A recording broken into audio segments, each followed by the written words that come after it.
lobsters.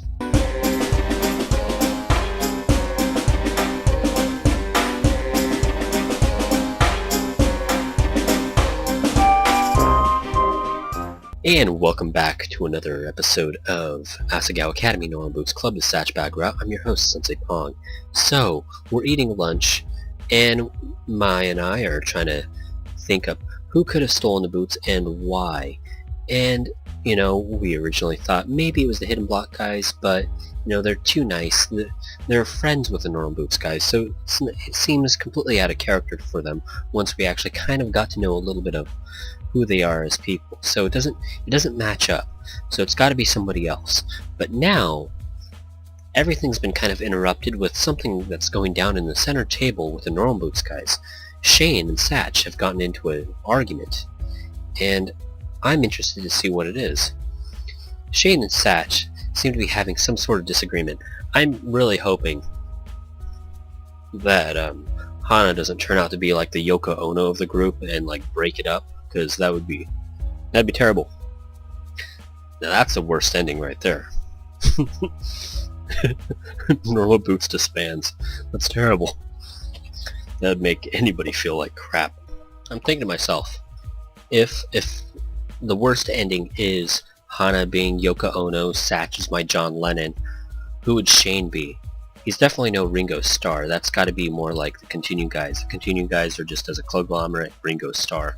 Shane and Satch seem to be having some sort of disagreement. Shane was waving his arms wildly and pointing towards us. Satch shook his head vehemently. Pubaga grabbed Shane's shoulder, but Shane shook it off. Finally, he seemed to settle down. Staring at the floor, he said something. The rest of the group stared at him in shock. After a brief pause, Satch gathered up his things and took leave of the table. He's not leaving the club. What? No way. That can't be right. Satch strode across the cafeteria, stopping just over our table. Heat radiated off him. He was still upset, though his expression didn't suggest it. Uh-oh. Mind if I sit here? Of course, go ahead. What the hell did Shane say? He placed his tray next to mine, sat down, and proceeded to eat his fish burger. Sounds good. Everything about him looked the picture of calm. It was only because he was sitting next to me that I saw he was slightly trembling. After a while, conversation started up again. The Normal Boots guys looked mournfully at Satch, but no one made the move to follow him. Satch ignored them. So, Hana, I think you're innocent. Thank you. I couldn't let this keep going. Friends don't do this. People shouldn't do this. I can understand why, but they were letting fear cloud their compassion. I just couldn't do it. A small warmth bloomed within me, and tears pricked the back of my eyes. Do you think I'm innocent too? Satch turned to Mai, who looked at him uncertainly. No, Mai. I don't trust you a bit. Well, I trust Hannah's faith in you. Oh, well, good. I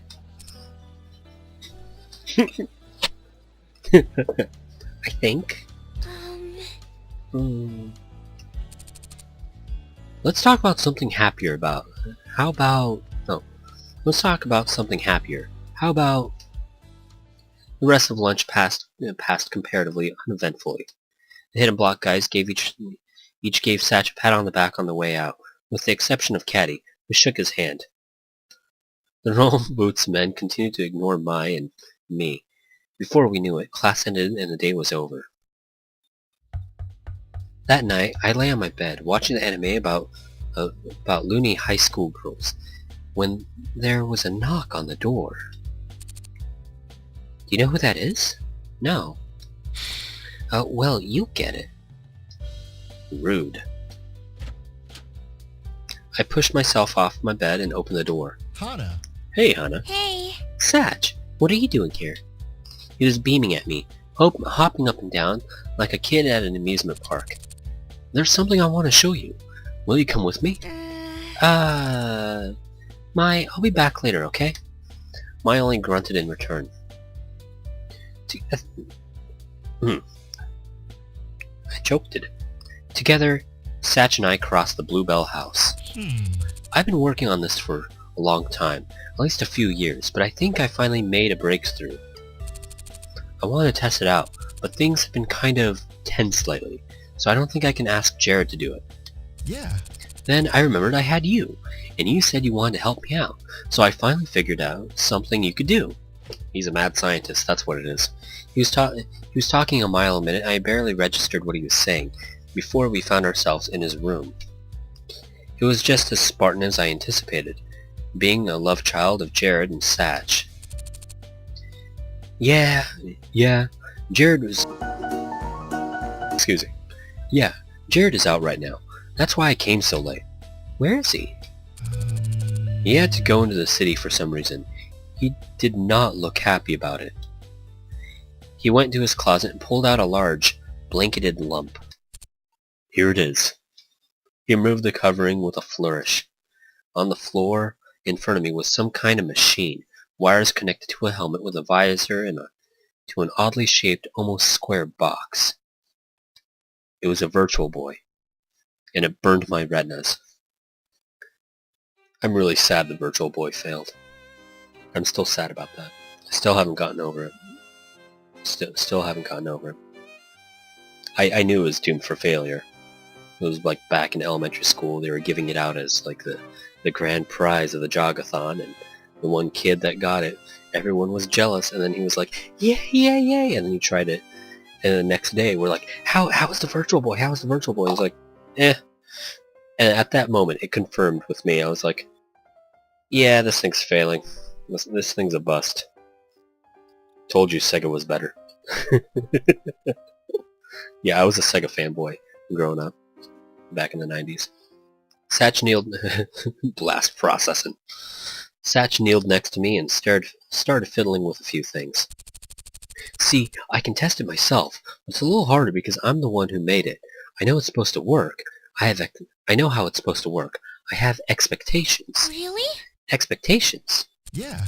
It's everything with this, so I don't know if it's actually working, or if I'm manipulating it somehow. Plus, I can't evaluate the effects when I'm wearing it. I'm not sure if my perception of time is whack, or if, again, I'm messing up the... You shouldn't be hearing this, or I'll mess up your run-through. Don't mind me. But what is this? A virtual reality machine. At least, that's what I hope it is. But no more questions. They'll ruin the experience. Told you it's a Virtual Boy. Satch flipped a number of levers and the machine began to hum dangerously high pitch. Red light beamed straight into my retinas. Noticing my worried glance, Satch chuckled. Don't worry, this thing is completely safe. I fell asleep wearing it once. Is that why you wear glasses? Even Jared didn't notice. They were deaf were they deaf or something? That thing was giving me a headache. Finally, he finished whatever he was doing and held the helmet out to me. You really want me to do this? Well... Please, wouldn't you, Hannah? He looked at me, eyes shining. It was the cutest thing I ever saw. I couldn't say no to those dimples. Oh. Fine, hand it over. That's cute. The helmet was surprisingly heavy. I took my glasses off and set them down. I wondered whether my neck would be okay wearing it for so long, but when I slid it over my head, the cables fell across my back and eased the weight somehow. Oh, somewhat. I couldn't see anything inside the helmet, not even Satch's room. Sweat started to build on the felt lining. Pathetic. Okay, I'm going to turn it on now, alright? If you say so. In his excitement, Satch couldn't seem to tell that I was at all apprehensive. I heard a snap, and then the wires on my back started to vibrate. It exploded. A burst of light blew through the helmet. I felt horribly dizzy, as if I was being rolled down a hill in a barrel. I don't feel so good. Hang on, it's almost... Satch's voice was fading away, as if he was jogging down a long tunnel. Satch? The dizzying sensation stopped. Complete. His voice floated towards me, a delay between the syllables, as if they were bouncing off a mountainside. In fact, I was by a mountainside. I shivered. Despite the lushness around me, it was cold here. Something tickled my legs, and I looked down to see long shafts of grass grazing my ankles. You gotta be kidding me. Is this a game? Do you want to play a game? I heard a voice in the distance. Was it Satch? But it was drowned out by the wind. Oh no. Oh no. Suddenly the dizziness returned. I felt myself being sucked down into something. I shut my eyes tight.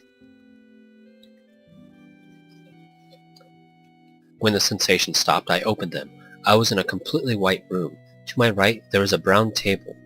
2 cakes sat on top of it, a white one, which I somehow knew to be vanilla, topped with whipped cream, and a chocolate one oozing fudge on the side. I was overwhelmed with a desire to take one, but which? Oh. Oh. I hope this doesn't, affect the game. What would I choose, personally?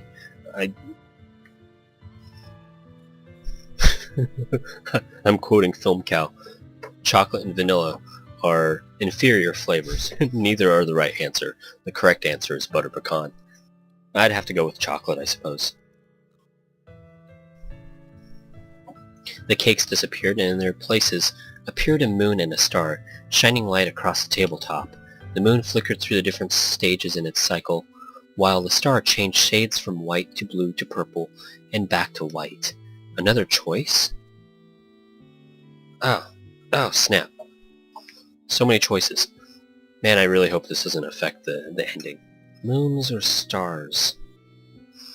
Clovers and balloons. Pots of gold and a rainbow. And a red balloon. They're always after me, Lucky Charms. I'm going with my gut. I like the moon. 'Cause through a telescope, it's cool. I picked up the moon in my hands. It was cold to the touch and rose into the air in front of me. Just as it made it over my head, not a hard feat, considering how short I was, it exploded, and a chime played. Shrapnel hit my face. A small pink box appeared and opened on its own. A piece of paper slithered out and unrolled itself before me. A quest? Nervous, but excited, I read it. You are a person who appreciates your physical reality while you try to remain constant and stable in your everyday life. You have many faces. You often feel lonely because you feel not everyone understands your many different aspects. Your personality shifts frequently, though you tend to dislike change. Be strong and work even harder. Your goals will soon be realized. A fortune? The room disappeared. I was left in darkness. A rushing filled my ears, and then I felt a familiar softness around my arms, and smelled cinnamon.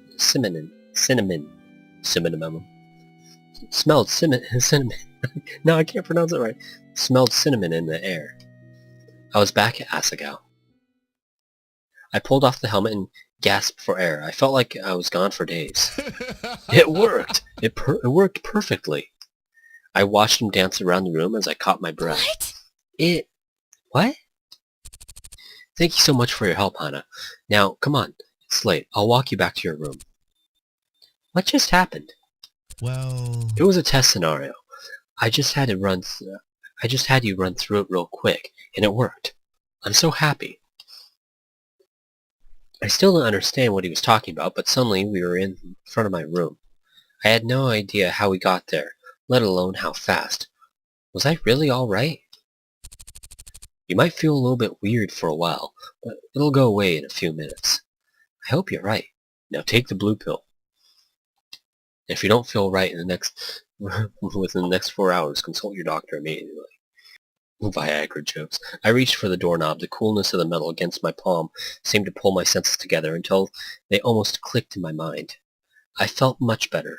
Hey. Oh, Hana? Satch had his hand in his pocket, looking at me casually. Too casually. You're still practicing for the tournament? Um... Oh, I thought I wasn't involved in it anymore. in the light of the circumstances. Satch nodded. Well, I think you should keep practicing. Really? Really? You think? Hmm. They're being a little obstinate right now, but they'll come around. Trust me, they're great guys, and they're your friends. My friends? Really? I didn't say anything, but I couldn't hold back a bitter chuckle. I couldn't blame you for feeling that way, but... Well, just keep practicing. If nothing else, you can count on me. ... Oh, thanks, Satch. I'm glad. I believe I can. Thank you. Satch beamed at me and scratched the back of his Be neck. good. Anyways, it's late enough. I'll see you later, Hannah. See you later. Good night. Satch left down the hallway and I turned the knob and headed inside my room. Hey, I'm back! Ah! Maya was standing next to the door, staring at me as if trying to read my face. Is something wrong? I heard what you're talking about. And with that, I think this is actually a pretty good point to cut off and see actually what's bothering May. She overheard what we were talking about, but we'll have to see what she's worried about with what she heard next time here on Sensei Pong. Don't forget to like and subscribe. Sensei Pong signing out. Like and subscribe.